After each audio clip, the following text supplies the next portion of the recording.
You don't feel rich when you pay off your house. That's the strange part no one tells you. No fireworks, no life upgrade, no sudden freedom, just silence. The payments stop, the bank disappears, and for the first time in decades, nobody is quietly extracting money from your future. And that's when everything starts to change, not outside. Inside the system you've been living in your entire adult life. Because a mortgage isn't just a loan, it's a structure. And when you remove it, you're no longer playing the same game. Most people think paying off a house is the finish line. In reality, it's where the rules break. For the last 20 or 30 years, your financial life has probably followed a script so normal you stopped noticing it. You earn, you spend, and every month, and a fixed portion of your income disappears into one place: your mortgage. It's predictable, it's stable, it's heavy, and that weight shapes everything else: the job you keep, the risks you avoid, the things you delay, the conversations you don't have. Because when you owe hundreds of thousands, stability isn't optional, it's survival. So you build your life around that obligation, carefully, quietly, gradually. But then one day, the balance hits zero, and the system you built your life around dissolves overnight. Let's break down what actually changes, not emotionally, mechanically, because this is where things get uncomfortable. Say your monthly mortgage was $1,500. That's $18,000 a year. For 25 years, that money had a job before it even reached you. And it wasn't yours to think about. It just left. Now suddenly it stays. Every month, same income, completely different outcome. And here's the first twist. Most people don't become smarter with that extra money. They become confused. Because for decades, their financial behavior was constrained by necessity. Now there's space. And space is harder to manage than pressure. There's a quiet irony here. While you had a mortgage, your financial life was disciplined by force. You didn't need motivation. You had a bill. You didn't need strategy. You had a deadline. But once the house is paid off, that external structure disappears, and now discipline has to come from you. No bank, no due date, no consequences for doing nothing. And this is where many people stall. Not because they're irresponsible, but because the system that guided them is gone. Now let's zoom out a bit, because the mortgage wasn't just affecting your monthly cash flow, it was shaping your entire risk profile. When you owe a large amount of money, you behave differently. You avoid career risks. You tolerate jobs longer than you should.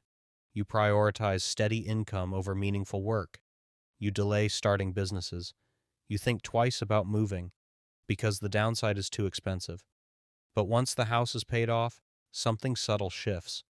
Your baseline survival cost drops dramatically, which means your tolerance for uncertainty increases, not because you've changed as a person, but because the math has changed, and the math is everything. Let's say your total monthly expenses were $3,000, mortgage included. Now remove $1,500. Your new baseline is the $1,500. That's not just a 50% reduction. It's a complete redefinition of what it takes for you to survive. Which means you don't need the same income anymore. You don't need the same job anymore. You don't need the same level of security anymore. And that's where things get interesting. Because for the first time, your life is no longer built around maintaining a payment. It's built around maintaining yourself. But here's the uncomfortable part. Most people don't use this shift. They neutralize it. They upgrade their lifestyle. They increase spending. They find new ways to recreate the same pressure they just escaped. It doesn't look like a mortgage, but it feels like one. Car payments, subscriptions, bigger vacations, higher expectations, and slowly the freedom they just unlocked gets replaced with new obligations, different shape, same weight. This is why paying off a house doesn't automatically lead to financial independence. It creates the conditions for it, but it doesn't guarantee it. Because independence isn't just about removing debt, it's about what you do after the debt is gone. And that's where the system stops helping you. There's also a psychological shift that almost no one talks about. When you're paying a mortgage, your future feels occupied. Every month is already spoken for. There's a timeline, a path, a sense of direction, even if you didn't choose it consciously. But once it's paid off, that timeline disappears. And what replaces it is uncertainty.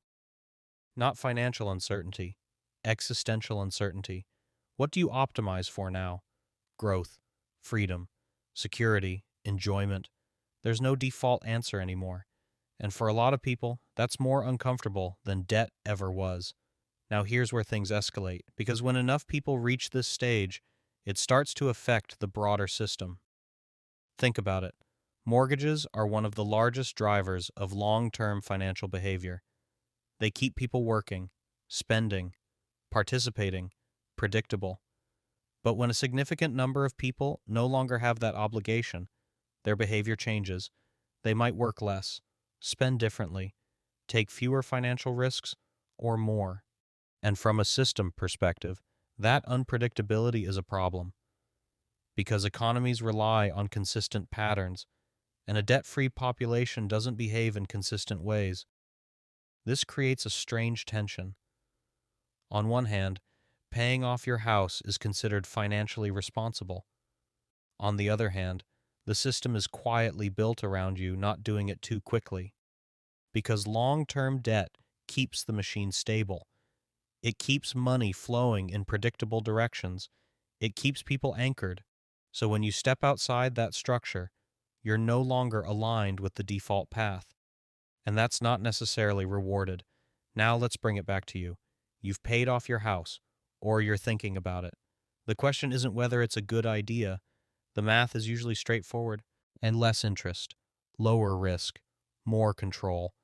The real question is what happens next, because this is where most advice stops. Congratulations, you're debt-free. End of conversation. But that's not the end. That's the point where you have to build your own system, from scratch, without the constraints that guided you before. Do you invest the extra cash flow? Do you reduce your working hours? Do you increase your quality of life? Do you chase growth again? Or do you protect what you've built? There's no universal answer. And that's the problem. Because for the first time, the outcome depends entirely on your decisions, not your obligations. And maybe that's the real shift. Paying off your house doesn't just change your finances, and it removes the default structure of your adult life and replaces it with something much harder to manage. Freedom. Not the exciting version, the quiet, responsibility-heavy version, where every decision matters more, because there's nothing forcing your hand anymore. So here's the question most people don't ask. Not should I pay off my house, but when the system stops deciding for you, do you actually know what you want your money and your life to do next? But there's one more layer most people never see. Because paying off your house doesn't just change your cash flow, it changes how time works in your life. Before, your time was partially owned, not in an obvious way, but in a contractual one. You owed 25 or 30 years of consistent output to maintain a structure, while your future labor was already assigned a purpose. Every promotion mattered. Every setback mattered. Because they affected your ability to keep that system intact. But once the house is paid off, your time detaches from that obligation, and that's where things become unpredictable. You now have optionality, real optionality, the kind people talk about but rarely experience. You can keep working at the same intensity. You can step back. You can change directions completely. And none of those choices immediately threaten your stability. That's rare, and it's powerful, but it's also destabilizing, because when every path is viable, choosing one becomes harder. There's a concept in finance that rarely shows up in personal conversations: opportunity cost. And not what something costs you, but what it prevents you from doing instead. When you had a mortgage, your opportunity cost was constrained. There were things you simply couldn't do, so you didn't think about them.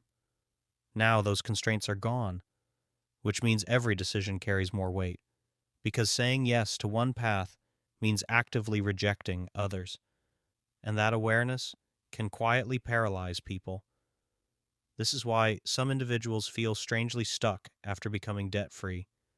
Not financially stuck, decision stuck, because the structure that once simplified choices has disappeared, and now every choice is open-ended. There's also a social layer to this. Your environment doesn't change just because your balance sheet does. And the people around you are still operating within the system you just exited.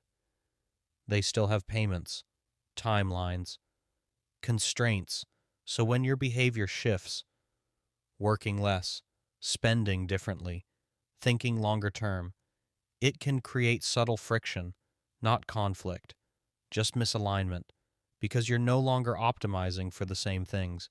And then there's the market itself, because once your house is paid off, your relationship with investing often changes. Before, your primary investment was your home, a forced, leveraged asset. Now that leverage is gone, and you're left with unallocated capital, which raises a quiet but important question. Do you reintroduce risk, or do you protect what you've stabilized? Some people move aggressively into investments, stocks, or real estate again, businesses, trying to rebuild momentum. Others do the opposite. They become more conservative. They've experienced what stability feels like, and they don't want to lose it. Neither approach is wrong, but both come with trade-offs that didn't exist before, because now losses are more personal and gains are less urgent. There's also a hidden shift in how you perceive money itself. When you're in debt, money is functional. It flows in, it flows out, it solves problems. But when you're debt-free, money becomes strategic. It's no longer about survival, it's about direction. What do you want it to do? Grow, protect, enable. And without pressure, that question becomes harder to answer. This is where the narrative around freedom starts to break down, because freedom isn't clarity, it's exposure. Exposure to your own preferences, your own discipline, your own uncertainty. And for many people, that's unfamiliar territory. There's a quiet absurdity in all of this. You spend decades trying to eliminate a single financial burden, believing that once it's gone, everything will feel resolved. But what actually happens is that you trade a clear problem for a complex one. You no longer have to figure out how to pay for your life. You have to figure out what your life is for. And money becomes a tool in that question, not the answer. So the moment you pay off your house isn't a finish line, it's a transition point, from a structured system to an unstructured one, from externally enforced discipline to internally driven decisions, from predictable constraints to open-ended possibilities. And that transition is where most people underestimate the difficulty. Because it's easier to follow a path than to design one. It's easier to respond to obligations than to define priorities. It's easier to solve problems than to choose directions. And once the house is paid off, you don't have the same problems anymore. You have choices. So here's the uncomfortable truth hiding underneath all of this. Paying off your house doesn't make your financial life simple. It makes it entirely yours. Every outcome, every mistake, every missed opportunity, every advantage. It all traces back to your decisions now, not your obligations. Maybe that's why the moment feels so quiet. No fireworks, no celebration, just the sudden realization that nothing is steering the system anymore, except you. So what happens after you pay off your house? Not on paper, not in theory, but in reality. When the structure disappears and the pressure is gone, do you build something better?